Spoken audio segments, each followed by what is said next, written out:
Hi அஸ்ஸலாமு friends. இன்றைக்கி நாம் பார்க்க போகிறது மீன் தலை குழம்பு. ரொம்பவே சிம்பிள் அண்ட் ஈஸியாக எப்படி செய்கிறதுன்னு பார்க்கலாமா? இதுக்கு நம்ம முதல்ல ஒரு கடாயில் 3 ஸ்பூன் எண்ணெய் சேர்த்துக்கலாம். 1/2 ஸ்பூன் கடுகு, 1/2 ஸ்பூன் சீரகம், 1/2 ஸ்பூன் வெந்தயம் இதை சேர்த்துட்டு நல்லா மிக்ஸ் பண்ணி விட்டுக்கலாம். எல்லாமே நல்லா பொரிஞ்சதுக்கப்புறமா 2 வெங்காயத்தை சின்ன சின்னதாக கட் பண்ணி சேர்த்துக்கலாம். இதை நல்லா வதக்கி விட்டுக்கோங்க.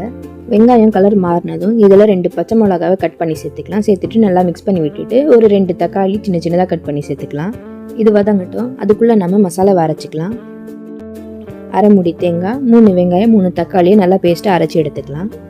அதுக்குள்ளே இந்த பக்கம் தக்காளி வெங்காயம் நல்லா வதங்கிடுச்சு. இப்போ நம்ம இதில் மசாலா சேர்க்க ஆரம்பிச்சிடலாம்.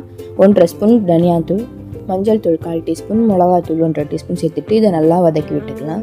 ஒரு 2 நிமிஷம் வதங்கினதுக்கப்புறமா நம்ம அரைச்சி வச்ச மசாலாவை இது கூட சேர்த்துடலாம். இந்த மசாலாவை நல்லா மிக்ஸ் பண்ணி விட்டுக்கலாம். ஒரு 20 நிமிஷத்துக்கு முன்னாடியே நான் புளி ஊற வச்சுருந்தேன். அந்த புளி தண்ணியை இப்போ சேர்த்துக்கலாம். இதை நல்லா மிக்ஸ் பண்ணி விட்டுட்டு தேவையான அளவு உப்பு சேர்த்துக்கலாம். நல்லா மிக்ஸ் பண்ணி விட்டுட்டு இதை டேஸ்ட் பண்ணி பாருங்கள். உப்பு, காரம், புளிலாம் சரியாக இருக்கான்னு. எனக்கு இன்னும் கொஞ்சம் புளி தேவை, அதனால் இன்னும் கொஞ்சம் நான் புளி சேர்த்துக்கிறேன். இப்போ நம்ம ஒரு 5 நிமிஷம் குழம்பு நல்லா கொதிக்க விட்டுடலாம். இதுக்கப்புறமா நம்ம மீன் சேர்க்க ஆரம்பிச்சிடலாம்.